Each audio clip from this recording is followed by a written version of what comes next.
अस्सलाम वालेकुम, मैं हूं तंजीला मजहर। आपको खुशामदीद कहेंगे। आज की वीडियो में हम बात करेंगे खुजदार में पेश आने वाले अफसोसनाक वाक़े के हवाले से, जहां आर्मी पब्लिक स्कूल की एक बस पर बम हमला किया गया। उसमें 3 मासूम बच्चे शहीद हुए, 2 बालिग अफराद की शहादत हुई और 35 बच्चे इस हमले में जख्मी हुए।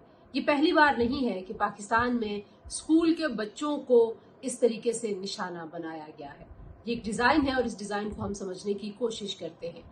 तवक्को की जा रही थी कि भारत को जो पाकिस्तान के हाथों एक बड़ी शिकस्त का सामना करना पड़ा है, एक ऐसी शिकस्त जो एक तारीख रकम करके गई है, जिसने भारत की अस्करी कुव्वत का जोम गरूर खाक में मिला दिया है, जिसने भारत की सिफारतकारी की नाकामी को एक्सपोज कर दिया है, जिसने भारत की फौज की जो कमजोरियां हैं उसको पूरी दुनिया के सामने एक्सपोज कर दिया है। कितनी बड़ी शिकस्त है। और उसके बाद भारत पाकिस्तान को बहुत सारे महाजों पर डिस्टेबलाइज करने की कोशिश करेगा।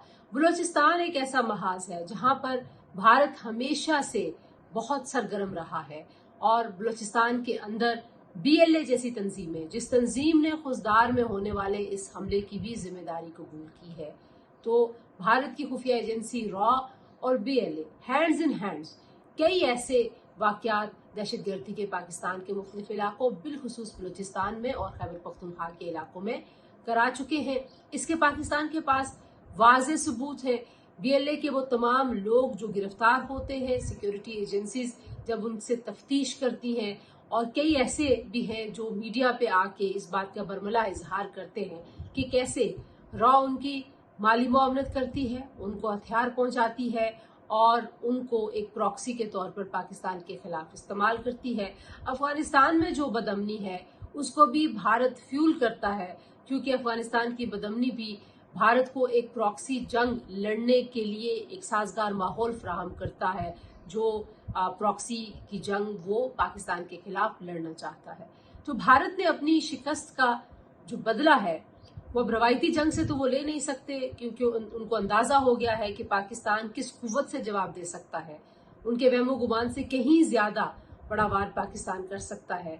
टेक्नोलॉजी में पाकिस्तान ने उनको पिछाड़ दिया है, और वो जो सारी दुनिया में कहते फिरते थे कि हम एक जाइंट हैं IT का, वो भी सारा का सारा गुरूर खाक में मिला दिया गया है। तो फिर कमजोर और बुजदिल दुश्मन की तरह कि हमले भारत जो है वो प्लान करेगा, जैसा हमला आज खुजदार में हुआ है। और जैसे मैं कह रही हूँ कि पाकिस्तान के पास इसके बहुत वाज़ेह सबूत मौजूद है। BLA कोई अलहदगी पसंदी की तहरीक नहीं है। BLA को भारत की तरफ से सरपरस्ती हासिल है। वो भारत की रियासती दहशतगर्दी की एक प्रॉक्सी है, एक गिरोह है जो पाकिस्तान में एक्टिव है, और वो पाकिस्तान की रियासत के खिलाफ है, और वो आम मासूम नहते बच्चों और शहरियों को निशाना बनाता है। दर्जनों ऐसे वाकयात हैं जहां पे BLA ने सिर्फ मासूम शहरियों को निशाना बनाया है, और इस सारी कार्रवाई का एहसास महरूमी से कोई ताल्लुक नहीं है, क्योंकि एहसास महरूमी के इजहार का तरीका दहशतगर्दी या रियासत के खिलाफ हथियार उठाना नहीं है। तो भारत ने जो बुज़दिलाना कार्रवाई की है, और इस तरह की कार्रवाइयां भारत आइंदा भी करेगा, इससे पहले भी कर चुका है। कुलभूषण जाधव को बलूचिस्तान से जब पकड़ा गया तो उसने भी इस बात का इजहार किया। वो नेवी का हाजिर सर्विस अफसर था, भारतीय नेवी का, और उसने ये कहा कि रॉ किस तरीके से बलूचिस्तान में एक डिज़ाइन के तहत बहुत सारे वहाँ के जो बलोच लोग हैं उनको उनकी जहन साजी करके उनको दहशतगर्द कार्रवाइयों में किस तरीके से इस्तेमाल करता है। तो वो सबूत भी पाकिस्तान के पास मौजूद हैं। कुलभूषण यादव एक जीती जागती मिसाल है। ये कोई फिक्शन नहीं है, ये कोई फिल्म का स्क्रिप्ट नहीं है। एक दहशतगर्द है जिसको हमने एक हाजिर सर्विस अफसर को जासूसी करते और दहशतगर्दी की कार्रवाइयों की सरपरस्ती करते रेड हैंडेड पकड़ा है, रंगे हाथों बलूचिस्तान के अंदर और दुनिया को दिखाया है। भारत के पास पाकिस्तान के हवाले से ऐसा कोई सबूत कभी नहीं रहा, लेकिन भारत इल्ज़ाम लगाता है, खुद ही इल्ज़ाम लगाता है, और खुद अपनी हरकतें ये हैं कि मासूम बच्चों को, नहते शहरियों को इस तरीके से निशाना बनाता है। दहशतगर्दी की जो कार्रवाइयां हैं, ये जो गठजोड़ है BLA का और रॉ का, अब ये बिल्कुल एक्सपोज हो चुका है। इसमें रियासत के ऊपर अब ये जिम्मेदारी है कि BLA जैसी तंजीम को मुकम्मल तौर पर उनको कमजोर किया जाए, उनकी कमर तोड़ी जाए और उनको बलूचिस्तान से दूर लेके जाया जाए, क्योंकि یہ بلوچ لوگوں کی نمائندگی نہیں کرتے، یہ بلوچ جذبات کی نمائندگی نہیں کرتے، یہ وہاں کی روایات کی نمائندگی نہیں کرتے۔ کون ایسا شخص ہو سکتا ہے جو ایک معصوم بچہ جو اسکول جا رہا ہو، جس نے بستہ اٹھایا ہے، جو اپنے علم کے حصول کے لیے گھر سے نکلا ہے، اس کو دہشت گردی کا نشانہ بنائے؟ یہ بربریت کی ایک مثال ہے۔ ہم نے اس سے پہلے ثانیہ آرمی پبلک اسکول پشاور بھی دیکھا تھا، جیسے معصوم بچوں کو پھولوں کو مسل دیا گیا بے دردی سے، ایسا ہی ایک اور واقعہ کرنے کی کوشش کی گئی ہے۔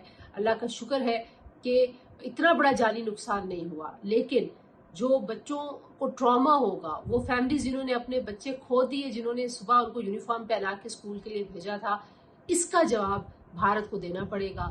پوری دنیا کو دیکھنا چاہیے بھارت کا مکروہ چہرہ، بھارت کی بزدلانہ کارروائیوں کو دیکھنا چاہیے، اور بھارت کا ہاتھ مضبوط کرنے کے بجائے بھارت کا راستہ دنیا کو اب روکنا چاہیے، اور بھارت کو یہ سمجھانا چاہیے، ان کو یہ سمجھنے کے قابل بنانا چاہیے کہ اس طرح کی بزدلانہ کارروائیوں سے نہ تو آپ اس خطے میں اپنی بالادستی قائم کر سکتے ہیں، نہ ہی آپ اپنے ملک کا جو انتشار ہے اس کا کوئی علاج کر سکتے ہیں۔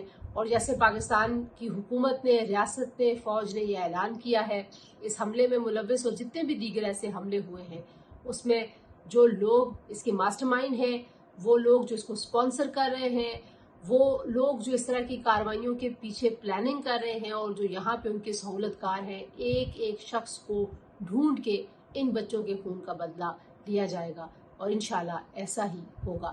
لیکن اس وقت دنیا کو بی ایل اے کا چہرہ بھی نظر آ رہا ہے، کیونکہ آپ دیکھیے بھارتی میڈیا بی ایل اے کے لوگوں کے انٹرویوز چلاتا ہے، ان سے بات کرتا ہے، اور ان کے جو جتنی بھی ان کی کارروائیاں ان کو ایسے کوریج دیتا ہے۔ اور خود آپ دیکھیے کہ جہاں پہ واقعی جس ملک کے اندر واقعی میں علیحدگی پسندی کی تحریکیں، خود وہ کیا کرتے ہیں۔ تو جو بی ایل اے کی سرپرستی ہے بھارت کی جانب سے، یہ ڈھکی چھپی نہیں ہے۔ بی ایل اے مسلسل معصوم لوگوں کو نشانہ بنا رہا ہے، یہ ڈیزائن سب کو سمجھ میں آتا ہے، اور اب یہ وقت ہے کہ اس برائی کا اور اس بزدلانہ دشمن کا مکمل طور پر خاتمہ کر لیا جائے۔ آج کے لیے اتنے، اگلی ویڈیو میں انشاءاللہ آپ سے دوبارہ ملاقات ہوگی۔ اپنا خیال رکھیے۔